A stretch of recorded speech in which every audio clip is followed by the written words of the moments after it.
Tell me when you're ready. I was born ready. Let's go. Hey, welcome back to the 10th episode of Crossroads. I'm here Whoa. with Najib, the data analyzer, the data ninja. How are you feeling, Najib? This is our 10th episode. This is absolutely amazing. I can't believe this. We've reached the 10th episode. Exciting. Of course, I'm excited, and we have amazing topics coming for our audience. So let's get with it. All right, we have three topics that we are going to talk about today. First one is Jack Dorsey with his NFT announcement. Second topic is the $1.9 trillion stimulus in the USA. And the third topic is Google removes third-party cookies. Let's talk about those. And yeah, so the first topic, Jack Dorsey initiated his first NFT sale, and the NFT is just his first ever tweet made on Twitter, and he is selling that. He already put it on auction, and he is trying to sell that right away. And we have seen a lot of bids. If Najib can share his screen, I can show you. Well, if you see, Najib, can you click on that link? All right. It is, he has given no description on it, nothing. He just put up the link, and it turns out that it's an NFT. Now, if people don't know what an NFT is, it's basically a non-fungible token, as in you can create tokens that are unique in the blockchain, and you can only attribute it to one owner at a time.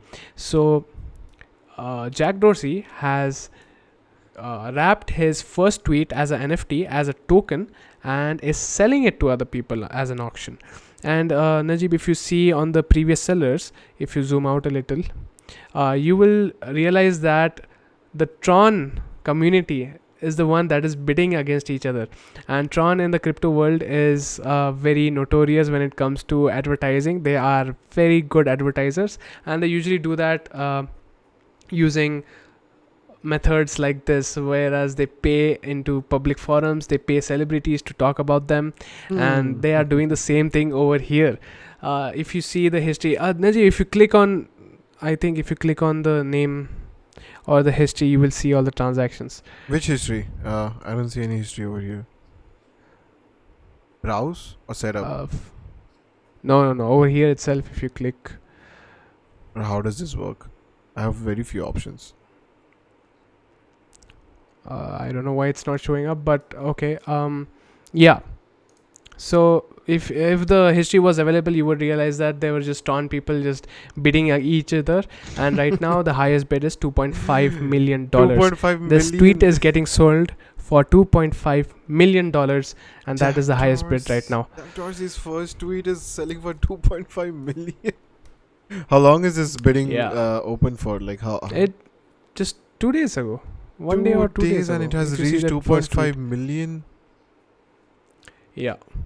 Whoa. So the NFT craze is at all time high. You've seen Logan Paul sell his tokens for $5 million, and 5 million. It's crazy right now.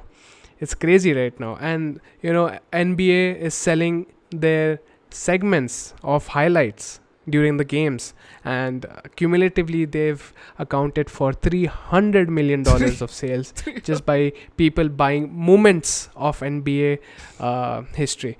So yeah. So Malik, how are these moments like affiliated with just the person who bought it? Like, can't anybody just go back and see that moment? Like, I don't get it. Yeah, you can go back, but it is basically a token authorized by NBA, created by NBA, and is being sold to you directly. So you can literally say, I own this moment, I own this piece of history. Just like how you would sometimes in a ball game or a cricket game, you can catch the cricket ball, keep it to yourself, and you can say, yeah, this ball has been from that match, which is very prominent. So in the similar way, in the digital world, this is how you do the collectibles. You do the recording of precious moments. And we are seeing a huge boom in this Malik, industry wouldn't right like now. the counter argument to this thing be that a cricket ball, let's take the example, I have it, I can show it to people, But what is Yeah, like the value in the holding a digital there asset, is no Malik? value. There's no value. No, what is the value of holding the ball? The ball is just for another 100 rupees. You can get it at any store. The same ball, but The the validation. ball was. It is contextual. It was used at that moment, and you have history to prove it for you, and that is where the value comes in. There is no inherent value. It is the value of history, if I of people see. involved, of emotion. That is so. First tweet of Twitter by the CEO of Twitter. Well, that is That's valuable. valuable. So where does the money? Who does the money go to? Jack Dorsey, of course, I guess. And Yeah, then yeah, right now that is the case, but I think he will, after the auction ends, I'm assuming he will just donate it to some cause, because he usually does that. he usually does that. He Correct. usually raises He. raise money like this, I don't and think he needs yeah, 2.5 million. Yeah, he already has a lot of those. yeah. Insane. So that is my Where do first you see topic. this going, Malik? Like, for me, I'm just like, Well, is it just a hype uh, thing? My thing is like, is it just a hype thing? Tomorrow, people will be like, hey, what is digital asset? What is this thing? If I own this thing, I can't it. show it to people. What's the something like that? I believe the authentic NFTs will live on. Authentic, okay. They will be. I believe there will be a future where there will be digital museums. There will be Whoa. websites called digital museums where they will host different digital assets throughout the history of internet, and those will be owned by individuals, and they will rent it out to these museums to showcase it. So I think that will happen, but most of the cases, like NFTs cannot be made out of everything. There needs to be a historical context. There needs to be some emotional value attached to it. Otherwise, it won't go that far. That is all. Makes sense. Makes sense. Well, interesting. I would love to see the future of NFT. It's already ridiculous, but the future is more exciting. Will this thing just go away or stay? Let's see what Oh, happens. just one more new advancement. There was a new proposal for a new type of NFT where they are talking about digital franchising. Digital So, franchise. just it's a similar concept when you think about McDonald's. Suppose McDonald's gives out these franchises to other people to run it for them, and they have to follow their rules and whatnot. Similarly, now suppose a football match is going on. There are so many of these pirated people who just record their television and stream it live on other platforms. Now, their incentive to pirate it in the first place is to get a lot of users. Now, what this NFT does is it creates a ticket, a sort of ticket to access the live show. But using that ticket, you can create other tickets so that you can sell it to other people to watch it wherever you want to host it. So it becomes like a abstraction. The first viewing happens here, but if you want to extend that to other platforms yourself, you just buy the first ticket and you sell it again in another platform. So the royalties go back to the main User broadcaster, that is the always. football. Yeah, and the user gets a small cut. So it's not pirating anymore, and you can have this network effect of broadcasting in different platforms, which is amazing. Right now, my brain is processing all of this slowly, but I'll get back to you on this for sure. Yeah, sure. All right, So let's talk about the stimulus. let's talk about the stimulus. This is one of the biggest stimulus proposals that's been laid out. You know about it. It's the 1.9 trillion dollar stimulus. It's been passed in the Senate. I think yesterday or day before yesterday, and the thing with this stimulus check is it's not just check, but this stimulus is basically that what are the implications of such pumping the economy with such amounts of dollars, right? Are they bad, are they good? So there is no set answer that I have for you today, but I think there are like two very interesting topics that need to that is the positive side and the negative side. So the what I'm showing right now is like the breakdown in a all factor of how the stimulus is going to be divided. So it's going to be divided between state governments, small businesses, large businesses. Individuals will get cash payments, so that will be the $1,400 cash payments that individuals in USA have been waiting for, and $153 billion is going for public health. That'll go towards infrastructure for creating fast vaccination, for creating basically the whole infrastructure to get the country vaccinated. So all good stuff, good stuff. But the impact. So there has never been this amount of pumping into the market. So nobody can realistically say that the negative impact will definitely come for sure. The dollar is going to crash. The dollar is not going to crash for sure. The dollar is not going to crash, but this is going to affect the dollar in the near future for sure, and it's going to become weak for sure. But the long term implication on the positive side that people are coming up with, that after pumping so much into individuals hand, it will stimulate enough uh, uh, money into the economy that the economy starts to recover. Now the bad part is that this has been taken. Why the number 1.9 trillion? Before, in 2008, the stimulus that was given out was very less. So the incentive this time was, let's not go low, let's go very high, so that it does not repeat like 2008. Recovering from 2008, USA took a long time.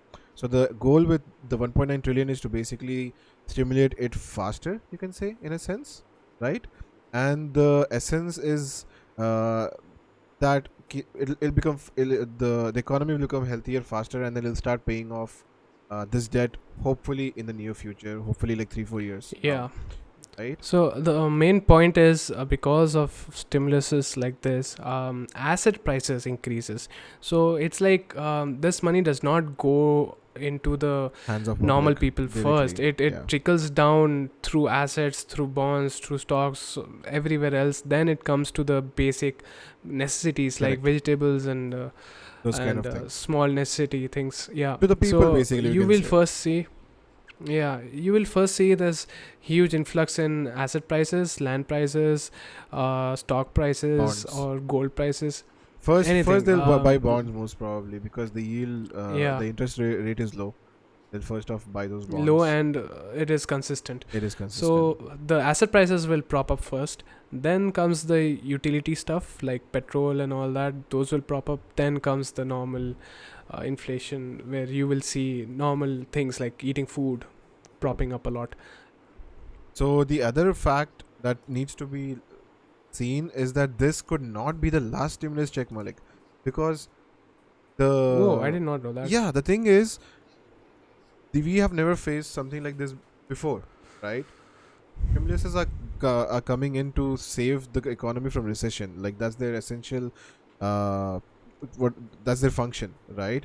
So if this pandemic goes on for longer and longer, we might see more crazy stimulus coming in, Malik, and Hmm. that might maybe again, even now the dollar is going to be strong, going to be weak in the near run, but if those stimulus keeps piling up, then that's a cause for hyperinflation. Maybe still nobody knows, Hmm. because Nobody knows. nobody knows. It's not Japan possible has to know. pumped 1 trillion.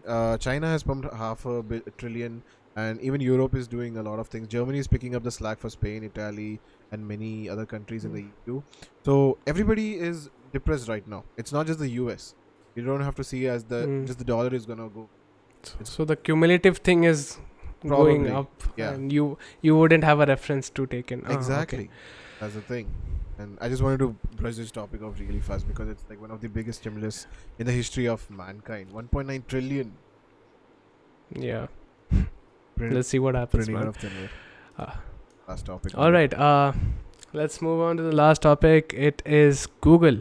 Google Ooh. removes third-party cookies from collecting your personal data. Now, this is not Whoa. anything new from Google. Oh. Sorry, in the industry. Apple has already done it in the Safari browser. Firefox has already done it. Now, Google took some more time to come up with this movement, but yeah, based on the laws of not having personal information being tracked or anything like that, they had to do this eventually. And what this means is companies that rely heavily on targeted ads will face issues, especially Facebook relies on these third party cookies where they track your movement throughout the internet, and based on which website you move, which what you buy, what you see, they target you ads. For our viewers, And Malik, Facebook, can you tone it down a little bit? Maybe more simple. Like, what are these cookies like in more simple terms? Maybe. so cookies are nothing but just like small data sets that keep being stored whenever you browse a website or anything like that. So if you suppose go to Amazon or look at a fan, so it will record that you looked at a fan. Then if you go to YouTube and see what are fan features, then it stores that as well. Got it. So cumulatively, if they find out that you are looking for a fan, so they give you an ad of a fan. Got it. So the other argument, this is a good move. I mean, it's not tracking you anymore. You are not getting personally tracked everywhere, wherever you go. That's a good sign. But the other argument is small businesses that are trying to prop up their business in the internet space used to rely on these ad services to target their audience directly. Now there are like hundreds and thousands of these small businesses that are directly affected because they cannot sell their shoe or they cannot sell their artifacts just because of this huge privacy issue. So yeah, that is one argument. The other argument Google is trying to make is we removed this third-party cookie integration, but we have a new form of tracking where you are not targeted as an individual, you are targeted as a pool of individuals. As in, if you are looking at a fan and I'm looking at a fan at the same time in that same time frame with the same context, you guys get just pulled up and the ads are targeted towards you. So in that case, nobody knows who you are. They just know you as a group of individuals. So it's not very specific. Basically, it's not like super. It is not specific. Maybe it's something like, in simple terms, it's something like maybe you're looking at a different kind of fan, but both of us are like coming. Like you're looking at a table fan, say, and I'm looking at a wall fan or something else, right? So we both get pulled into the category fan. Somewhat like that. So this new way is called Flock, FLOC, and this is something that Google is pioneering. It is similar to what Apple is going to do in their iOS 14 launch, where they stopped cross-app tracking. You cannot know as an ad service which apps you are using. If you're playing a game or if you're just browsing, you cannot know that now. And Facebook used to rely on that to target you ads. If you're playing a game, they used to target you more games. But that's also being blocked. What pushed them, Malik? That's more interesting to me, because these people earn a lot from these targeted ads and stuff, right? So what finally pushed them? That's the thing. Google won't be affected by this because Google's majority of share of revenue comes from their inbuilt products advertisement. Like what you search on YouTube that is first party cookie. First party cookie is still there. It's still fine. Yeah. So what you search on Google or what you search on YouTube is directly collected. No, that's not going. So this is affecting the third party services. Like me searching Facebook on Amazon, or any other service. Okay. Yeah. So they are not in the bad position, so it was relatively easier for them to take it. Also, the laws, GDPR laws that are in the EU, those are also reasons why they had to make such drastic moves. Is Australia pushing Facebook? Is that like also one of the things maybe? No, that is different. That is totally different. Yeah. Right. Well, yeah, that was what I wanted to share. Awesome. Hope you guys learned something new. 10th episode. Like always, we bring, and we will do this as often as we can, bringing you amazing topics. All right, see you in the next episode. Bye-bye. If you enjoy the content or learned something new today, please feel free to subscribe, like, and comment below. This will help us make more videos like this, and I will see you in the next one.